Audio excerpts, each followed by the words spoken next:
Oh,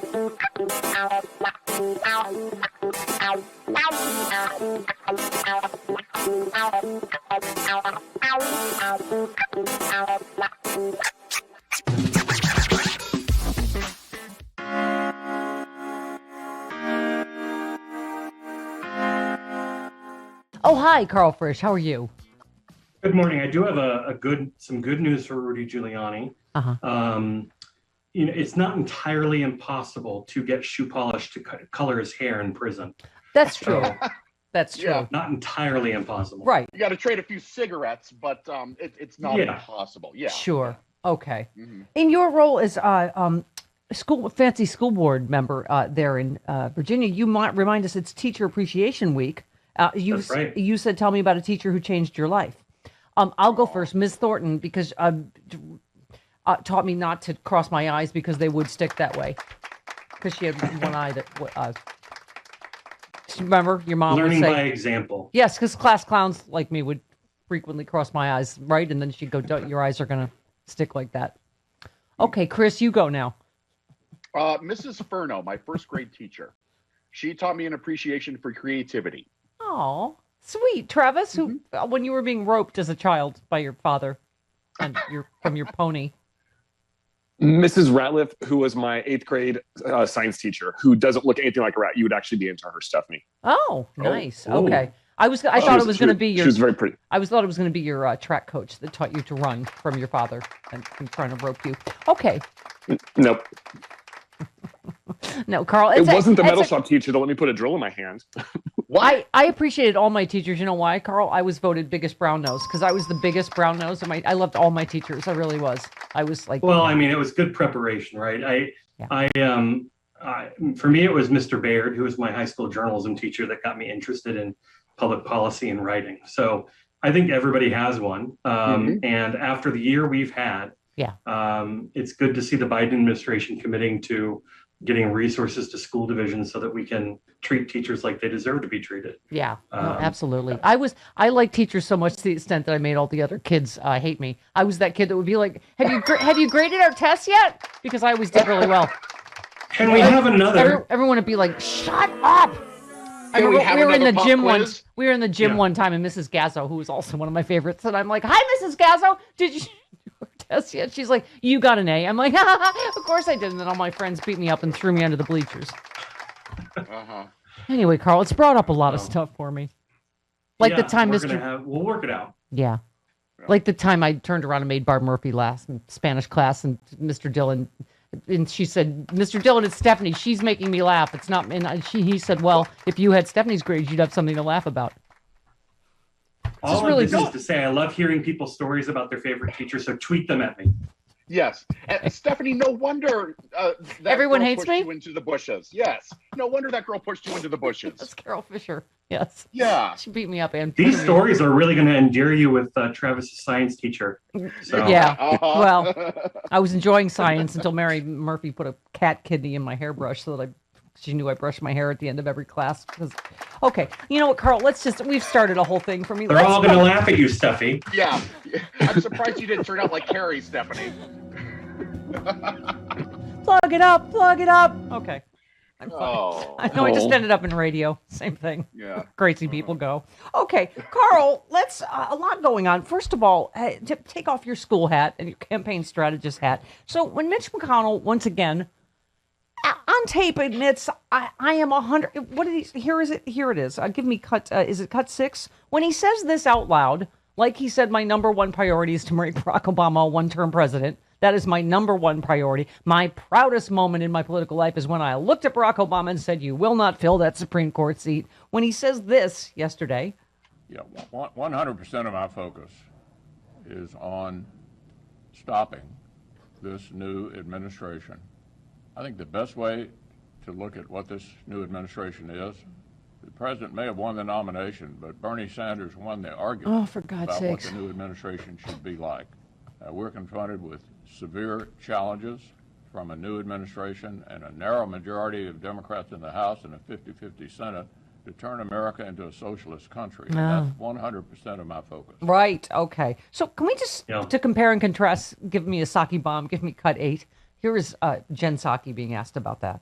I guess the contrast for people to consider is 100% of our focus is on delivering relief to the American people, on getting the pandemic under control and putting people back to work. And we welcome support, engagement, and work with the Republicans on that.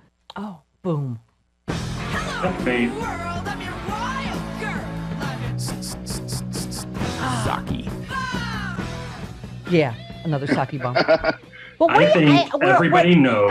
Are we going to stop with this stupid mainstream media? How come Joe Biden ran on bipartisanship and how come they're not? It's like Mitch McConnell's telling you in advance, right? That will not stop, regardless of what Mitch McConnell's doing. Look, we all know that Mitch McConnell's proudest accomplishment was when his fins turned into feet and he slowly crept onto land.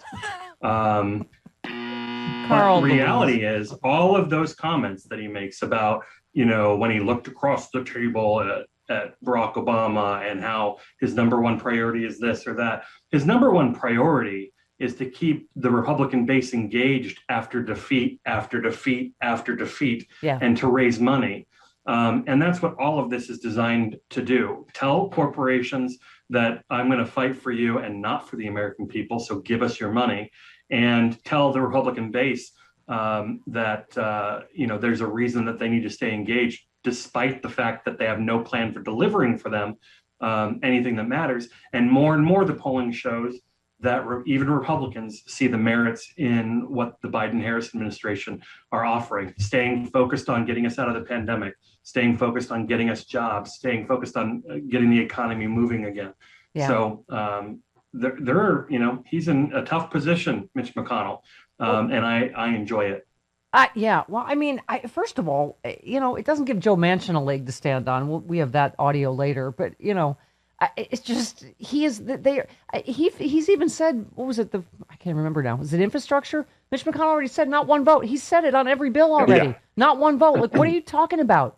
You're going to work with the Republicans. So, and Joe Biden was, and obviously they're tossing Liz Cheney this week or next week, I guess. Joe Biden was asked about this. It seems as though the Republican Party is trying to identify what it stands for. And they're in the midst of significant sort of mini revolution going on in the Republican Party. He's just so much nicer than I am. Anyway, one more real quick and get your take on the other side. I've been a Democrat for a long time. We've gone through periods where we've had internal fights and disagreements. I don't ever remember any like this. And so, as one of you said, and I'm not embarrassed by identifying them, as one of you said on national television last night, we badly need a Republican Party. We need a two-party system. It's not healthy to have a one-party system. And I think the Republicans are further away from trying to figure out who they are and what they stand for than I thought they would be at this point. Did you read Liz Cheney's op-ed? The worst thing about this whole thing is making me say good things about Dick Cheney's demon seed. But it was a really good op-ed, and she really is trying to save them from themselves. And I think with everything we see going on, Karl, she's seeing where this is going.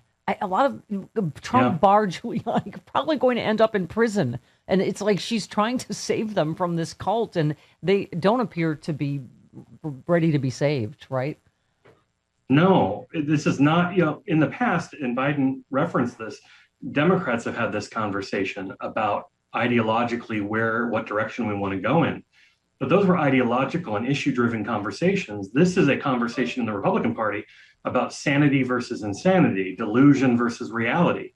And it is not about ideology. Ideologically, they're all pretty much the same. But this is a choice between what reality they live in, lunacy or what everybody else experiences. So you're saying that China did not ship bamboo ballots to Arizona for Joe Biden? I mean, people are saying they just don't know what they're talking about. Yeah.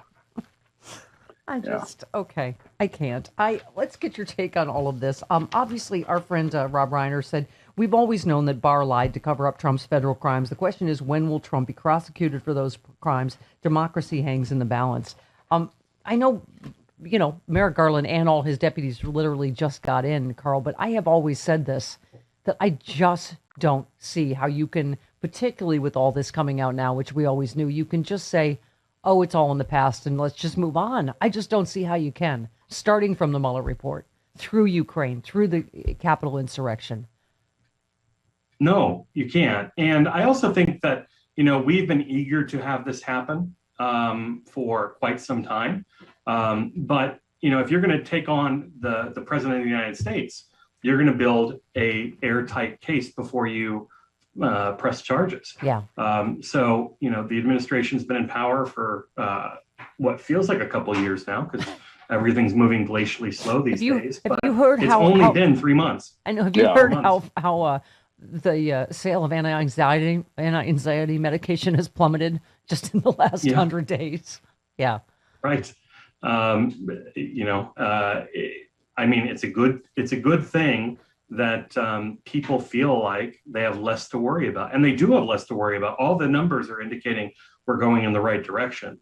But at the end of the day, for people who are wanting to see the Trump administration and all of the illegality handled, I think we're beginning to see the signs of that. Look what happened with Rudy Giuliani. Look at all the activity we see happening in New York State, in New York City. I think it's a matter of time. Yeah, frankly, Karl, I hope their DOJ's not too late in Arizona. God knows what they've already done to the ballots. They could have already spoiled a bunch of them. I mean, the fact that, this lunatic group would be given actual ballots is really terrifying. And as I keep saying, does no one notice this is the ongoing insurrection, including some of the people involved in January 6th? This is an ongoing insurrection. And it's, I love how every story is connected. Dylan tweets, remember that Donald Trump doesn't have Facebook or Twitter because he tried to overthrow our government to stay in the White House.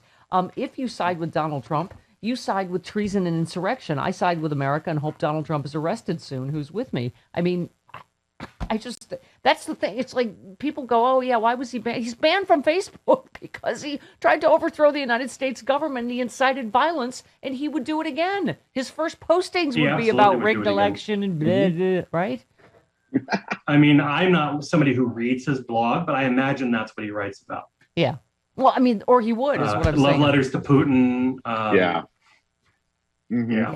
Yeah. So, but look, I hope that the Justice Department is zeroing in on the crimes that happened on his watch and before he was president. Look, we know a lot of things illegal were happening in the Trump orbit that were illegal before he even decided to run for president, but people looked the other way or didn't know or weren't looking deep enough to find those crimes. So hopefully all of those things get handled in the year ahead. Yep, absolutely.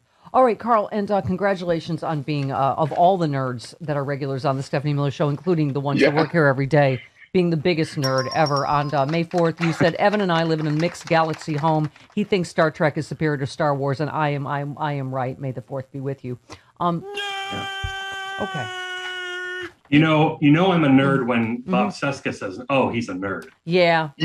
When Travis and Bob Seska tell you you're a nerd, you would really, wow. Okay. Well, I'm a right nerd, but I'm a nerd nonetheless. But you're part of the gang. Yeah. Well, thank God you intermarried, but you're both nerds, so it's really the same gene pool. So good luck to both of you. All right, love you, and Karl. We can make it work. Anybody can. That's right. That's right.